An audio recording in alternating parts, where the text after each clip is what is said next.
I hit head first, all 310 pounds come crashing down, and my bottom jaw just rammed forward and smashed into my top jaw, and I could hear it. I thought I'd broken my neck. I figured I'm gonna die here.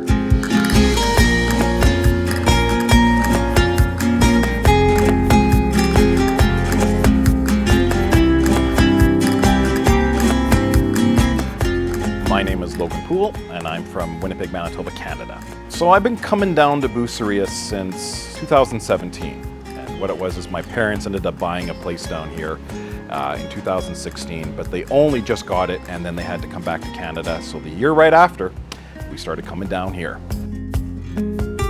This area here that we're all in right now is known as Los Amores. It's a gated community, so we have 24/7 security, which is a nice thing. There's a huge expat community here, a lot of Canadians, some Americans, and you don't have to go far before you find someone from another province, another town that you know, and it really comes together.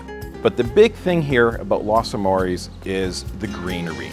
If you look at Los Amores from Google Maps, if you zoom on it, it's the greenest part of the town, and you just feel more like you're in a resort than a development. Winnipeg can be an okay place to live, but you got to get away from the city. Typically, we would have already had at least a week or two of -30 to 35-ish in Winnipeg. It's belligerent, and it's ugly, and it's incessant. And you come down here, blue sky, you got the ocean, you got the birds, you got the greenery, and it's just a complete attitude change. I mean, it's life-changing. So I have a wife, I have 4 kids, so I only have 1 child left in the house, and it's starting to feel like an empty nest, and it's really disturbing. But I am grateful. I know she's gonna watch the video, and I am grateful for the fact that she says, hey, go down, spend time with mom and dad, have a great time, you need a break. So the things I like about Bucerias, it's still real. The people here are nice, they're warm, they're open to meeting people, you know, they're happy to have you down here. They just want you to be honest and true to them as well. And as long as you respect their culture and traditions and what they do, you're not gonna have a problem down here. And it does feel safe down here. I've never felt like I was in a position where something bad was going to happen. When it comes to Bucerias, one of the prime selling points of this town is its location. You're only a half-hour drive from the Puerto Vallarta International Airport, but from here, you can branch out wherever you want to go. Of course, you got PV, you know, but if you want to go further into the valley, see some real Mexican towns and everything, you can go that way. And it's not that far to get there. If you want to go past the Bay of Banderas, you can go to Sayulita, or you can go to Punta de Mira. You can go to La Cruz, and you know, you can check out that. That's 8 minutes away. And all the beaches and everything in between out there, you can go explore. So one of the places I like to go to when I'm down here is a little beach just north of La Cruz called Playa Dadas. There's like one restaurant there. There's a few tiny homes, but nothing more. But it is really kind of rustic. You're out there. The waves are a little bit more severe in that it's not sheltered by the bay so much. It's white sand. It is a more turquoise color. You are more into the unsheltered ocean side. So it is a draw there. We went out there one day to have a family outing. It was my mother, myself, and my youngest brother, who happens to be a doctor. And thank God, because that's going to come in handy. We got out there. We found some parking. We walked in, but we got set up. And we went into the ocean, and we were there only about 5 minutes. I'm not even joking. And we were messing around in the surf, and I had a boogie board with me. And I thought, you know, I'm a fat man, but I'm going to take on a wave. I'm going to see what happens here, right? I just want to try this and see if I can surf on a boogie board. Wrong decision. Absolutely wrong decision. Some waves came in. I saw a big one coming in, and I thought, I'm going to catch this wave and surf it. Well, I thought I was in control of what was going to happen. No, Mother Nature was in control, and she picked me up. I'm 310 pounds, and she tossed me like Free Willy through the air, and I went flying. And I don't have a pilot's license, and I came down straight down, and I went straight down to the bottom, and I smashed my head. And it is hard, packed sand, firm, stable, non-shifting sand. I hit so hard I didn't pass out. I didn't black out or nothing. I actually saw pure white light with the worst pain I've ever felt. And when I hit, I heard the worst sound I've ever heard in my life, because I hit head first, all 310 pounds come crashing down, and my bottom jaw just rammed forward and smashed into my top jaw, and I could hear it. I thought I'd broken my neck. I figured, I'm gonna die here. I'm a few meters away from the edge of the beach. I've broken my neck, and I'm gonna die here in the ocean because I was stupid. And I ended up getting rolled around in the surf. I couldn't feel anything. I was numb. I don't know how long went by, but it felt like forever. And I was able to kind of come to the realization I could move my digits and stuff. I could move my arms, but I didn't want to move my neck. And I stood up, and I'm not afraid to admit that I cried like a baby. I shouted for my brother, and he wasn't that far away, and he came over. He saw what I looked like. I was cut up on the head, I was all bleeding, and of course it's a scalp wound. He had to help me out of the surf because the waves are coming in, I don't have my balance, and nothing's working properly. And as I'm walking on the beach, I just remember people were shouting, people were screaming, they were calling their kids because they thought I had been attacked by a shark. I kept hearing some words related to shark in Spanish being shouted out. People started throwing towels. People started throwing water bottles at me, to here, clean yourself up, like do something, So I get there, my mother's horrified. I don't know the number for the emergency services down here. I don't know who to call. I'm not really thinking about it. I know there's a hospital here in Bucerias, a good one. And I just said, we gotta go.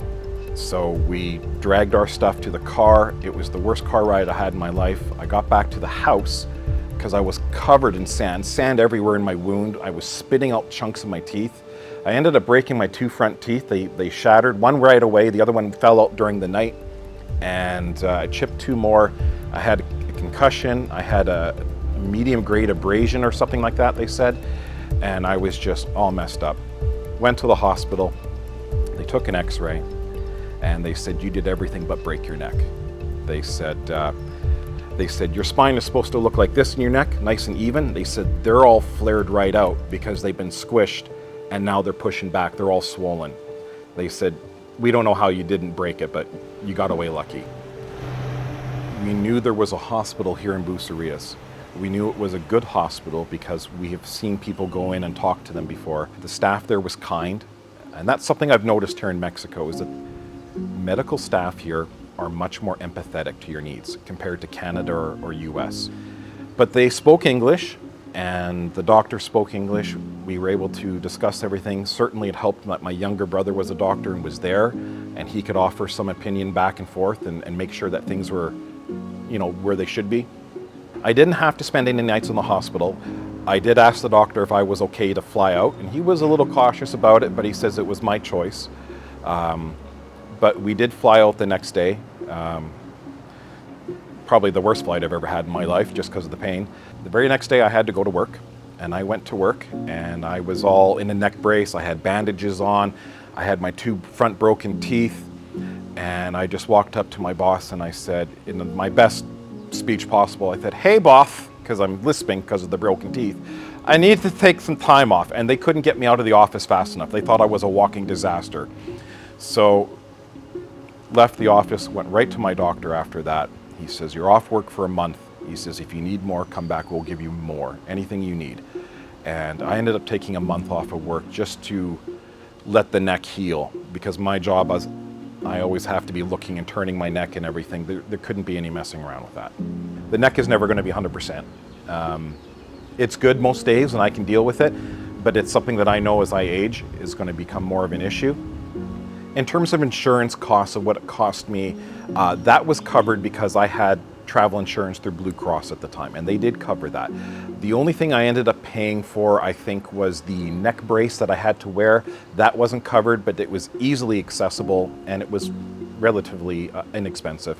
The pain medication was covered, but some extra medication, like just some generic Advil and stuff like that, that wasn't. Again, that's inexpensive to buy down here, and you can find it anywhere. So I got very lucky on that. The only downside was the dental work. When it came to the dental work, because I had flown home the next day, they said it's not covered. Your insurance ran out when the minute you came back.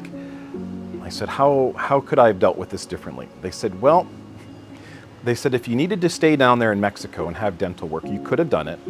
You could have changed your flight, and it may have been covered under us because you had to have emergency dental surgery. Didn't know it at the time, but thankfully I had work coverage, so I was able to get them repaired through my work coverage. But again, the impetus is always have insurance. Don't ever travel down here without insurance, because it doesn't matter if you're in the waves in the ocean or you're walking down a Mexican sidewalk that's all busted up or undulating or a piece of rebar sticking up. You're going to have something that happens, and it will happen.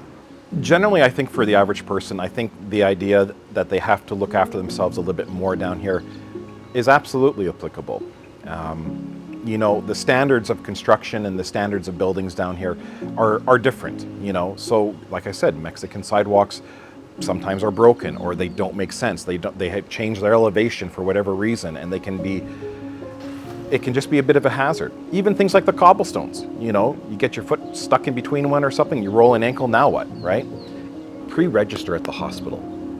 It's nothing. And all that is you're bringing your insurance, you're bringing your passport, and usually one other piece of government issue ID, like a driver's license or something, and you're bringing it to a hospital, preferably the closest one to you, and you're going to pre-register. They're going to take all that information, open a file on you, put it all in, so that in case something happens to you, there is no need to wait. You're on file, they have all the information, they can start working on you right away. Now, for slip and fall or bad ankle or something, that's nothing. You're going to be able to communicate. But what if you have a heart attack? What if you have a stroke? Do you really want that pressure on your spouse or loved one to be sitting there and having to try to find your insurance papers, which are probably back at the hotel or the casa, and to deal with that while they're already in a very distraught frame of mind? You don't need to do that. Be smart. Go to the hospital, pre-register, know where it is, put the number for the emergency or the ambulance in your cell phone or something so that you have that information. You don't have to hunt for it. You know what? The mistake was mine. I should have been more responsible, and the fault was mine, and it lies with me, but it doesn't dissuade me from going out there and enjoying it. Coming down here to Bucerias has been the best thing that I've ever done. I'm fortunate my parents have a place here, but this is life-changing. I mean, everyone's got a happy spot in this world where they go to and they're like, my God, this is beautiful. This is it down here.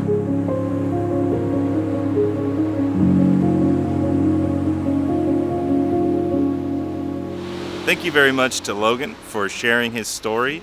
Every once in a while, I'll make a post or I'll mention it in a video that I'm looking for people to share their stories. And luckily, Logan was willing to volunteer. And so thank you very much to Logan for sharing. If you're interested in sharing your story and being featured here on the channel, send me an email, info@movingtomexi.co. Now, Logan did give a lot of great information, and so I'm going to add just a little bit more. If you are in an emergency here in Mexico, you can just dial 911. So that's the national emergency number. Call 911. So Logan had a lot to say about Los Amores and Bucerias. So if you're interested in finding a beautiful vacation home just like Logan's family did, you can send me an email, info@movingtomexi.co, and we could help you find a beautiful home right here in Bucerias. So once you start that process of relocating to Mexico, I highly recommend picking up the best tool out there, the Mexico Relocation Guide. But you don't have to take my word for it. But I'm going to tell you, the Mexican Relocation Guide is one of your best resources. It's run by a woman who is absolutely professional. She knows what she's talking about. She is extremely helpful and quick at getting back at responses and has all the information you need about coming down to Mexico to live, or if you want to work, or if you want to just vacation and stuff. It's good information, and that's where you want to go to get it. So do yourself a favor and pick up your copy of the Mexico Relocation Guide. Follow the link in the description of this video to pick up your copy today. And one more thing before we go, we're going to do a draw for the 10 nights at Casa Cantina for our members here on YouTube and Buy Me a Coffee. So look forward to that draw, March 30th, 2024. Thank you for watching today's video. I truly appreciate it. De mi familia a la tuya, Dios te bendiga.